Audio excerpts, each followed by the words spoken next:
8번 문제 보도록 하겠습니다. 8번 문제.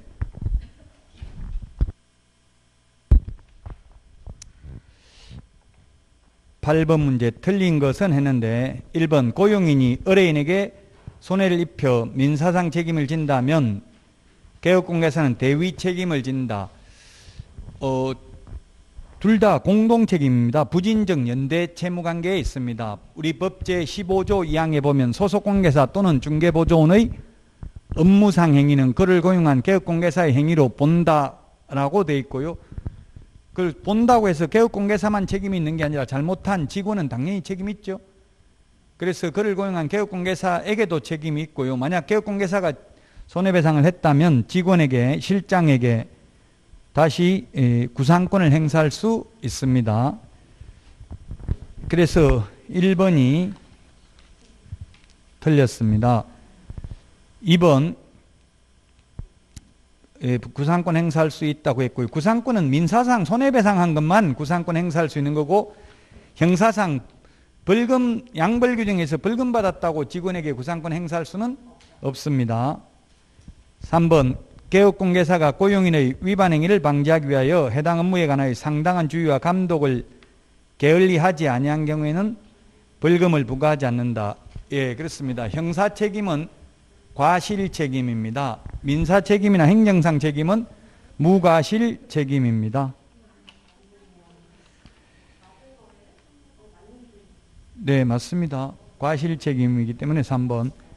4번 고용인의 행위가 금지행위에 해당하면 행정상 책임으로 개업공개사가 등록 취소나 업무정지를 당할 수도 있다. 예, 그를 고용한 개업공개사의 행위로 보기 때문에. 그 다음에 5번 결격 사유 있는 고용인을 2개월 이내 그 사유를 해소하지 않는 경우 6월의 업무정지를 당할 수 있다. 예, 이거 숫자 나오면 우리 암기 프린트를 보셔야 되겠습니다. 2월이라는 숫자가 38번 암기 프린터 38번에 보니까 2번 밑줄 치시면 되겠습니다. 38번에 2번 2개월 이내에 그 사유를 해소하지 않는 경우에는 업무정지 사유고요. 1번에 임원이 결격 사유에 해당되었는데 임원 또는 사원이 결격 사유에 해당되었는데 2개월 이내 그 사유 해소 안 하면 절대적 등록 취소 사유에 해당되죠.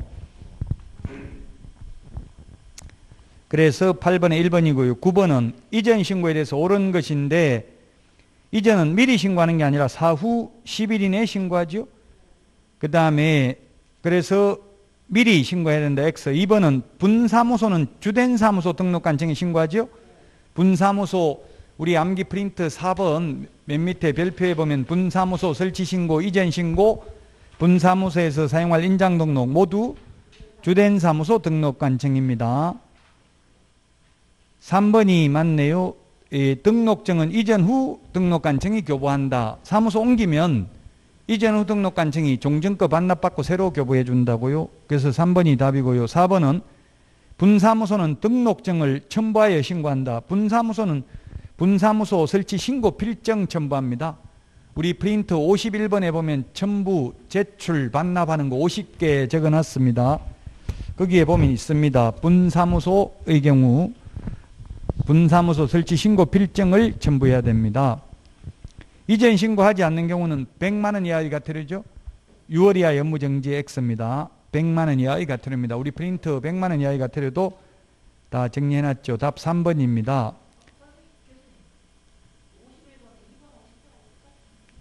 51번에 2번하고 10번하고 똑같다고요?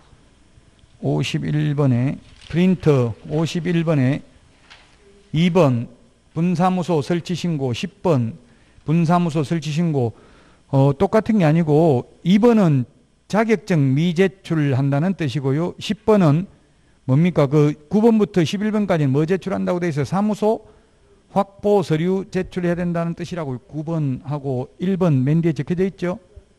9번부터 11번은 사무소 확보 증명 서류 제출해야 된다는 뜻이고, 그럼 또 그렇게 따지면 8번도 똑같다고 하시겠네요. 8번, 6번부터 8번은 뭡니까? 실무교육 수료증 4번 제출해야 된다는 뜻이죠. 2번, 8번, 10번 어찌 보면 똑같다 생각할 수 있네요. 이게 다 다르다는 거 이거 해석을 할 줄 알아야 돼. 그래서 이제서야 이거 한번 읽어봤네. 이때까지 안 읽어보다가. 이때까지 읽어봤으면 벌써 질문을 했어야 될 텐데. 어쨌든 자꾸 이거 그러면 이제 한번 읽어보고서 다음 주까지 이거 한번 전부 다 처음부터 끝까지 읽어보라고. 무슨 말인지 모르는 거는 다음 주에 다 물어보세요. 이게 모를 수 있어요. 무슨 말인지 보고 무슨 말인지는 알고 암기하는 건 다음에 하더라도 한 번은 읽어보시라고. 한 번은 처음부터 끝까지 다. 그래서 오탈자나 뭐 이해 안 되는 거 있으면 다음 주에 적어 오세요. 미리 궁금한 거 적어놔야 돼. 안 그러면 또 다 잊어먹어버려. 뭐 질문을 하려고 했는지 기억도 안 나요. 숙제입니다. 이거 다음 주에 2장 끝까지 처음부터 끝까지 다 읽어는 보라고요. 암기는 다음에 하더라도. 자, 그래서 지금 뭐 아마 거의 저는 뭐 오탈자가 없을 걸로 추정하는데 단정할 수는 없어요. 여러분들이 한 번 더 검토를 해 주시라고요. 9번까지 했죠. 9번 답 3번이고 10번은 휴업. 옳은 것은 했는데 휴업신고, 폐업신고, 휴업기간, 변경신고, 재개신고서 서식은 모두 하나의 서식으로 규정되어 있습니다. 수수료 내는 거 없습니다. 수수료 내는 건 우리 암기 프린트 52번에 1번부터 6번 지자체 조례가 정하는 수수료 내는 거 52번에 적어놨죠. 거기에 보니까 사무소 이전 휴폐업은 수수료 낸다는 말이 없습니다. 1번이 맞고요. 2번은 개업공개사 휴업하고자 할 때에는 미리 등록관청에 신고해야 된다 했는데 3월 초과해서 휴업하고자 하는 경우만 신고하면 되죠. 그 다음에 휴업기간을 변경하면 6월을 초과하여 휴업할 수 있다 했는데 원칙적으로는 없습니다.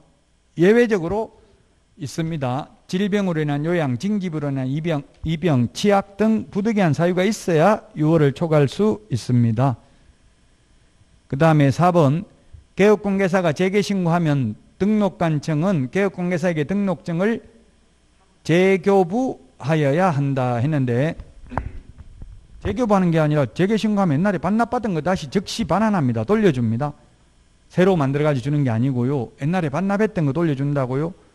반납해야 되죠. 휴업, 폐업은. 반납해야 되니까 휴, 폐업 신고는 전자문서도 안 낸다고 했죠. 자, 그 다음에 5번 개업공개사가 폐업 등의 신고를 하지 않으면 업무정지 받을 수 있는 게 아니라 100만 원 이하의 과태료입니다. 6월 초과 무단 휴업은 임의적 등록 취소 사유에 해당됩니다. 3월 초과 무단 휴업, 폐업 신고, 재개 신고, 변경 신고 위반은 100만 원 이하의 과태료입니다. 우리 문제가 참 좋은 게 이게 동형 모의고사를 꼭 풀어봐야 되는 게 이 파트에서 시험에 반드시 나온다고. 이 문제 똑같이는 안 나오더라도 휴폐업 나오고 이제 11번에 있는 인장등록도 시험에 나오죠. 계속 시험에 나오는 파트이기 때문에 이제 이게 9월, 10월 계속 이게 연습을 하면 모의고사, 동형 모의고사 연습을 하면 충분히 80점 이상, 다른 과목은 모르겠지만 공인중개사법은 80점 이상 받을 수 있습니다. 이거 공인중개사법만 80점 이상 받으면 2차는 합격하는데 문제가 없어요. 공인중개사법 빼고 나머지는 점수 받기 쉬운 게 없잖아요. 2차 과목 중에 만만한 게 없어요. 등기법도 어렵고 지적법이 비교적 그나마 상대적으로는 좀 쉽고 세법도 점수 잘 안 나오고 공법도 워낙 양이 공법은 어려운 내용은 없는데 양이 많다 보니까 어느 책에 없는 게 나올 수도 있다는 얘기예요. 법조문에는 있고 책에는 없는 게. 그래서 공인중개사법이 지금은 최고 중요하다고. 2차 과목 중에서 전략 과목이에요. 여기서 고득점을 해야 된다고요. 어떤 분은 계속 공법만 하고 있더라고. 공인중개사법 아직 한 번도 안 봤는데 이건 나중에 일주일 전에 암기하면 되겠죠 이러던데. 암기하면 됩니다. 근데 그게 암기가 되냐고. 일주일 전에 불안해가지고 다른 마음이 급해가지고 안 된다고요. 그러니까 미리미리 계속 보고 거듭되는 고통을 받고 7번 이상 틀려봐야 돼요. 그래야 8번째 맞춰요. 11번에 1번입니다. 법인인 경우는 법인 인감도장이어야 합니다. 법인 인감도장 크기 이게 아니고요. 법인은 법인 인감도장이어야 되죠. 상업등기규칙에 의해서 신고한 법인의 인장이어야 합니다. 그래서 1번이 틀렸고요. 개인은 이게 맞죠? 개인.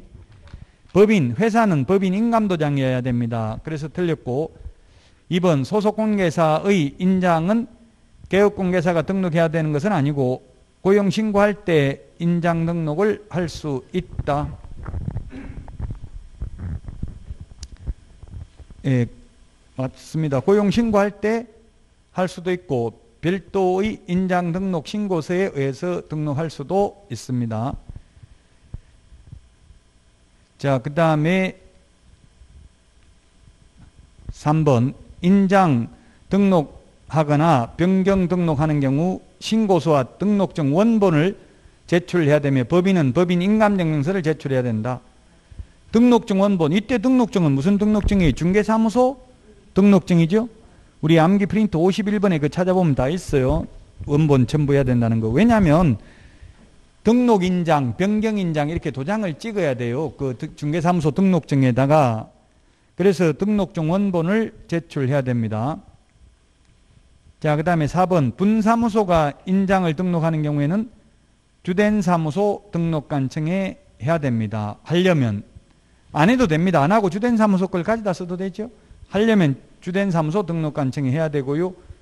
그 다음에 5번 인장 등록, 변경 등록, 등록한 인장을 사용하지 않으면 개업공개사는 업무정지, 소속공개사는 자격정지 처분을 받을 수 있다. 이런 인터넷에 질문하는 분이 계시더라고요. 개업공개사는 왜 자격정지 대상이 안 되는데 논리적으로 이해가 안 된다. 자격정지는 왜 개업공개사는 자격정지 대상이 안 되냐. 이렇게 질문하는 분이 있던데 이게 규칙을 만들 때 자격정지든 업무정지든 둘 다 업무를 못하는 건 똑같아요. 근데 원래 자격정지라는 건 없었어요. 옛날에는 업무정지만 있었고요. 그 소속공개사에게 처벌을 하면서 업무를 못하게 하면서 똑같이 업무정지라고 하면 개업공개사하고 헷갈리잖아요. 그래서 표현을 자격정지라는 표현을 쓴 거예요. 소속공개사에 대해서 소속공개사를 업무 못하도록 하는 것을 자격정지, 개업공개사 업무 못하도록 하는 것을 업무정지라는 말을 썼습니다. 표현을 그렇게 규칙을 만들었다고요. 그래서 자격정지는 소속공개사만 대상이 되고 업무정지는 개업공개사만 대상이 돼요. 그래서 똑같은 잘못을 해도 똑같이 인장 등록을 위반해도 소속공개사는 자격정지라는 표현을 쓰고 개업공개사는 업무정지라는 표현을 써요. 예를 들면 또 서명 날인을 안 하더라도 개업공개사는 업무정지라는 표현을 쓰고 소속공개사는 자격정지라는 표현을 써요. 그래서 시험에 다음 중 자격정지 사유와 업무정지 사유에 모두 다 해당될 수 있는 것은 몇 개인가 이렇게 나왔다고요. 그럼 예를 들면 인장 등록 위반, 확인설명서 서명 날인, 계약서 서명 날인 위반 이런 건 전부 두 군데 다 해당이 되죠.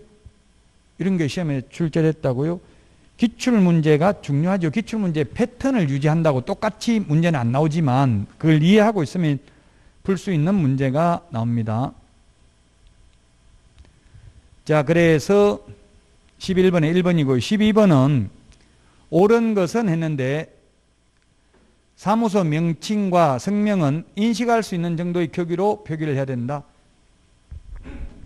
예, 성명, 명칭에 대해서는 규정이 없고요. 성명만 인식할 수 있는 정도로 크기로 표기해야 된다고 되어 있습니다. 사무소 명칭은 간판 이름은 굳이 규제를 안 해도 알아서 자기들이 크게 적잖아요. 개업공개사들이. 근데 이름만 조그맣게 안 보이게 적는 경우가 있잖아요. 일부러.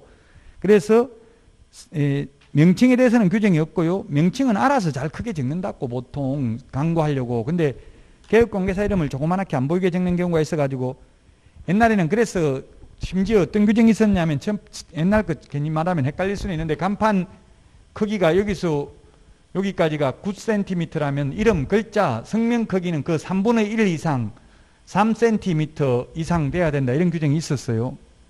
이 간판 크기의 3분의 1 이상 성명 크기가 돼야 된다 이런 규정이 있었는데 지금 삭제됐고요. 이 개업공개사들이 반발하니까 삭제했고 단 인식할 수 있을 정도이면 되지 구체적으로 크기 제한을 명시되고 있는 건 아니고 인식할 수 있을 정도이면 됩니다.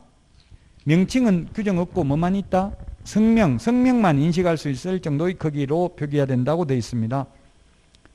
자, 그 다음에 중개사물 표시 광고에는 개업공개사 성명, 소재지, 연락처. 예, 이게 물론 이거 맞는데 하나 더 신설됐다고요. 그게 우리 프린터는 이게 몇 번에 있나요? 프린터가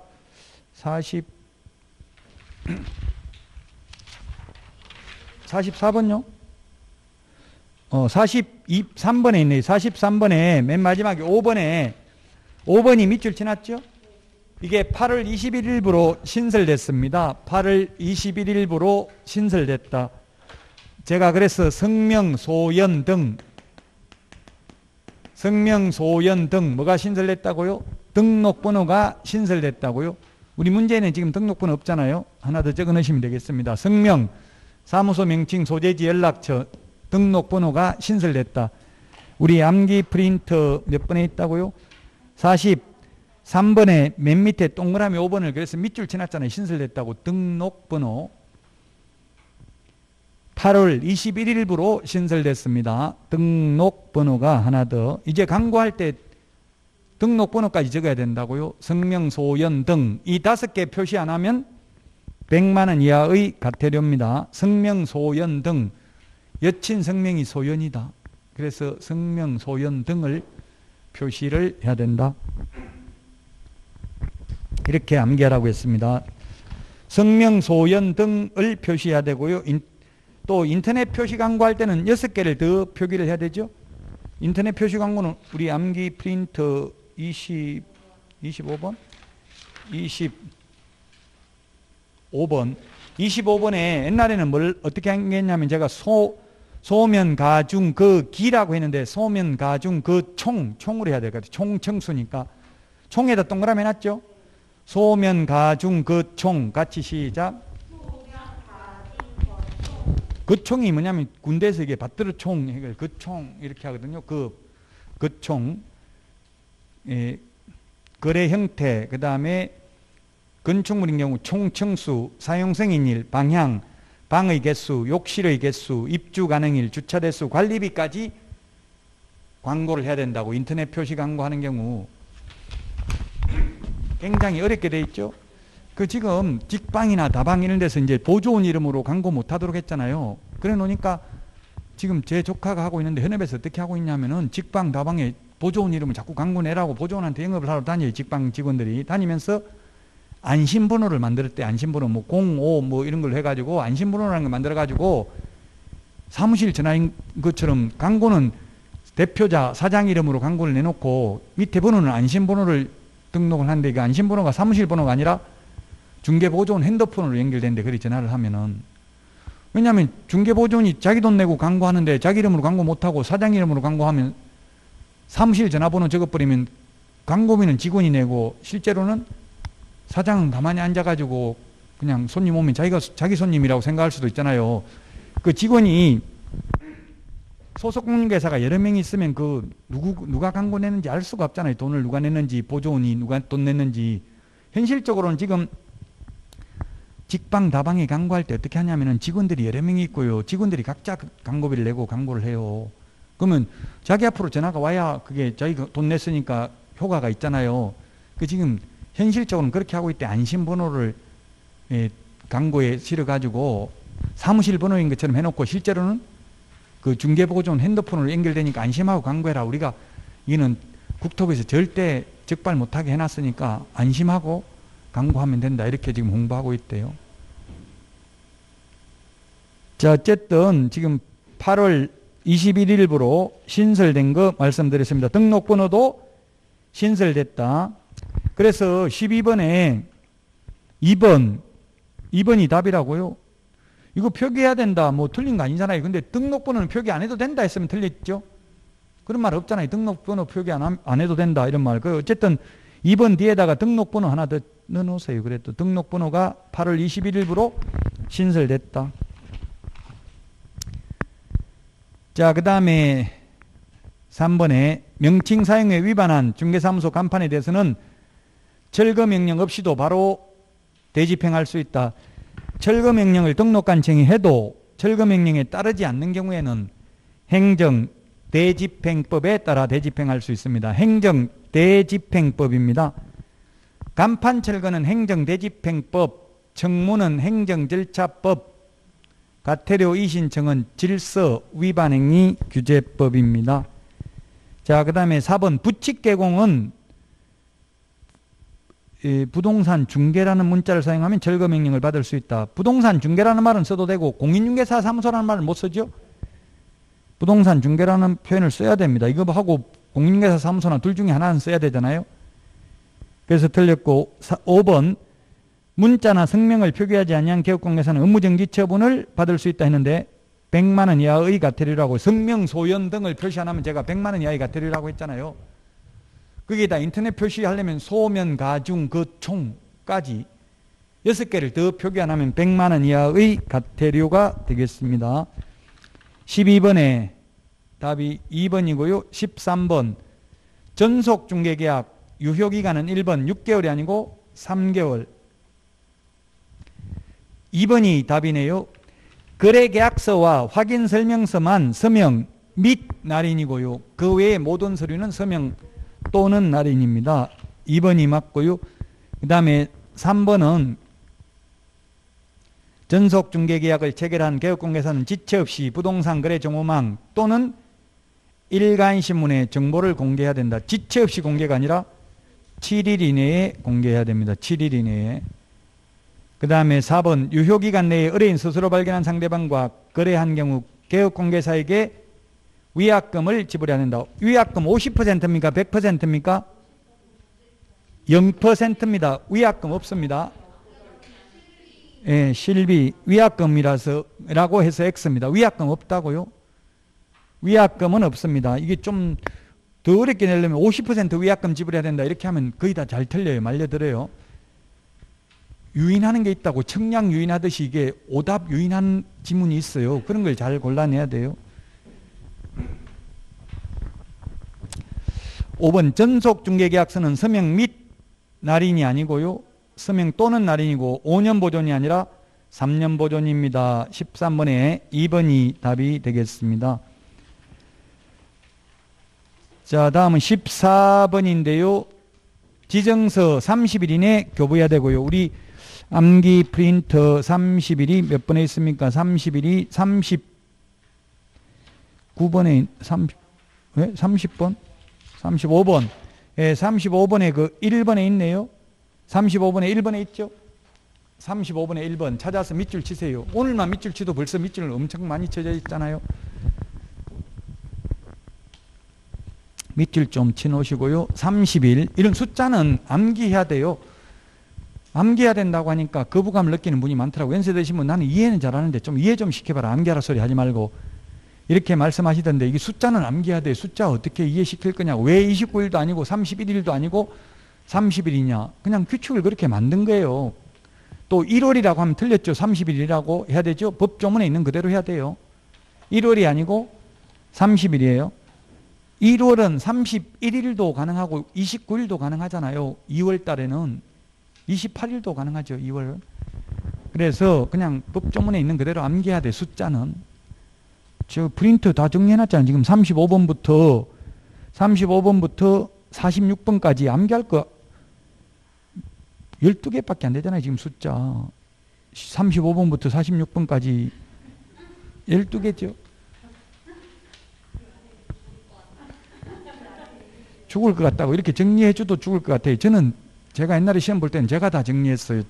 공법도 제가 2일부터 80년까지 제가 정리 다 해봤어요. 지금 80년 없어졌어요. 옛날에는 산지관리법 이런데 80년도 있었어요. 지금 2일 뭡니까? 농지취득자격증명 2일 이내 발급, 농업경영계획서 제출 안 하는 경우 3일, 타인 토지 출입 3일 있고요. 4일, 농업경영계획서 제출하는 경우는 4일 이내 농지취득자격증명 발급해 줘야 되죠. 5일, 옛날에 뭐 허가구역, 그때 국토유계획 및 이용에 관한 분들이 있을 때 허가구역 효력 발생 5일 이런 거 숫자 정리를 스스로 여러분들이 해봐야 돼요. 그러면 기억에 오래 남아요.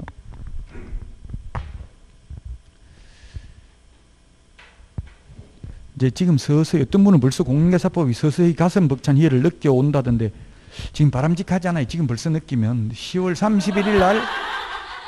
31일 날 느껴야 된다고요? 너무 빨리 느끼면 심장이 터질 수도 있어요.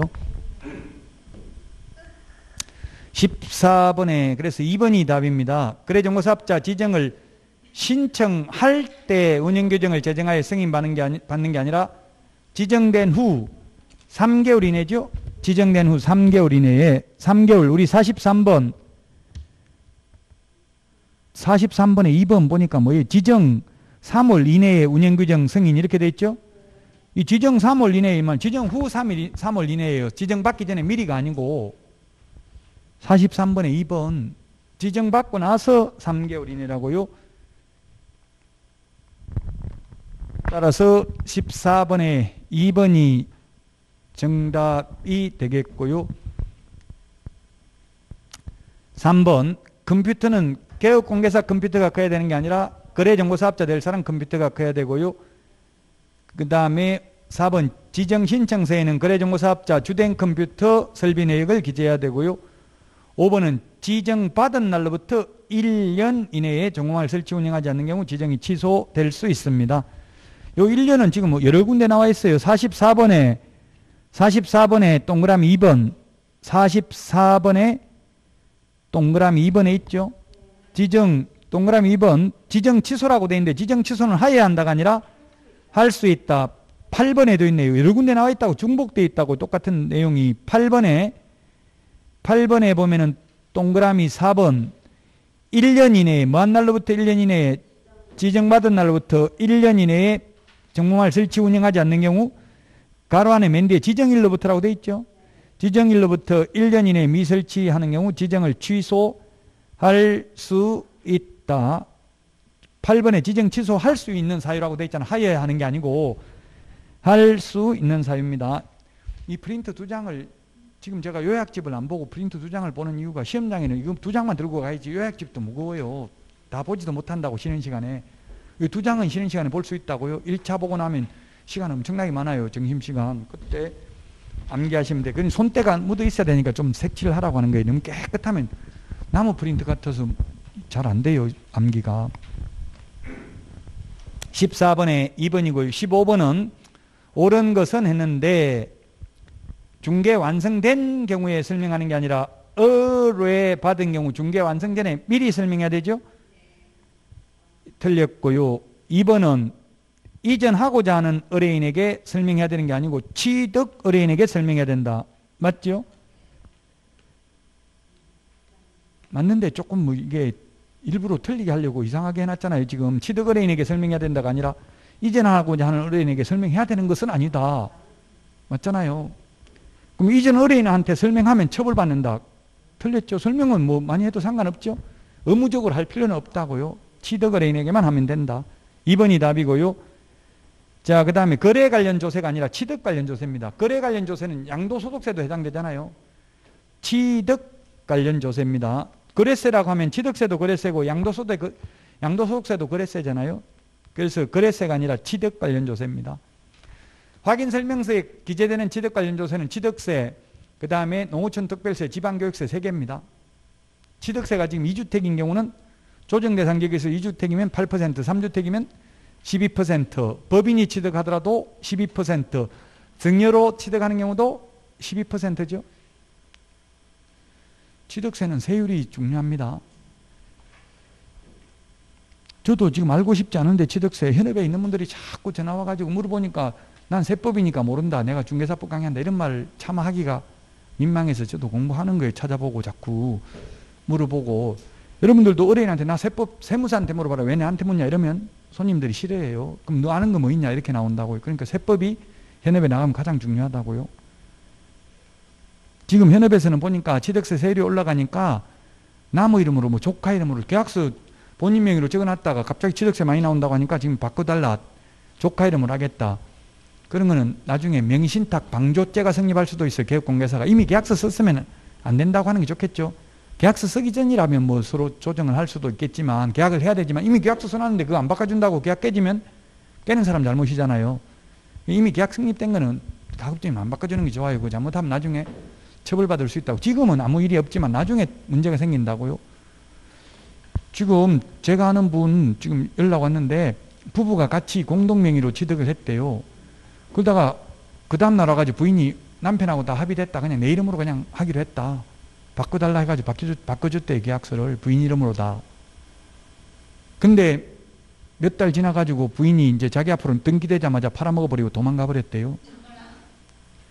그 남편이 너 협의의 무건대리인 거 알고 있지? 벌써 협의의 무건대리 이런 말을 쓴다는 것 자체가 뭔가 누군가의 도움을 받았죠. 보통 사람이 협의의 무건대리 이런 말 못 쓰잖아요. 내가 대리권 준 적 있냐? 형사고발, 손해배상 청구하겠다. 이렇게 나오는 거예요. 좀 다툼의 여지가 있죠, 그거. 그러면 부인이 그럼 합의하기로 했다 하면, 그럼 위임장하고 인감증명서는 첨부해놔야 됩니다. 나중에 우리가 처벌받기 때문에 예, 합의하셨으면 좀 서류는 좀 떼주십시오 하고 서류 받고 해야 되겠죠. 대리권 받고. 그냥 막 해주면 안 돼요. 그 명의 바꾸면 나중에 문제가 생길 수 있다는 이야기예요. 나중에 그 당시는 별로 몰랐는데 나중에 문제가 될 수 있다고요. 항상.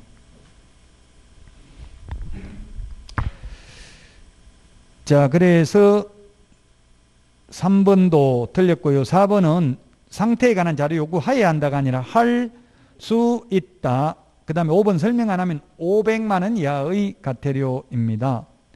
그래서 2번이 답이고요. 그 다음에 16번은 금쟁이가 개업공개사 등의 금쟁이가 아닌 것으로 묶은 것은 요건 1번이 답인데 기역, 니은, 리얼을 미음으로 바꿔야 되겠죠. 리얼을 미음으로 수정하세요. 1번 리얼을 미음으로 수정하시라고 이걸 리얼 미음으로 1번 문제. 금쟁이가 아닌 것은 기역, 예, 다른 기업 공개사를 통해서 거래하는 건 직접 거래 아니죠. 리얼도 일방대리 금쟁이 아니죠. 근데 리얼은 그 디귿은 올해 신설됐고요. 구성은 이외의자와 왕따시키면 공동중개 제한하면 3년 이하의 징역이나 3천만 원 이하의 벌금이죠. 리얼은 탈세나 전매 제한된 부동산 매매를 중개하는 등 투기 조장했으나 전매 차익을 올리지 못했다 하더라도 금쟁이에 해당된다는 게 판례입니다. 리얼은.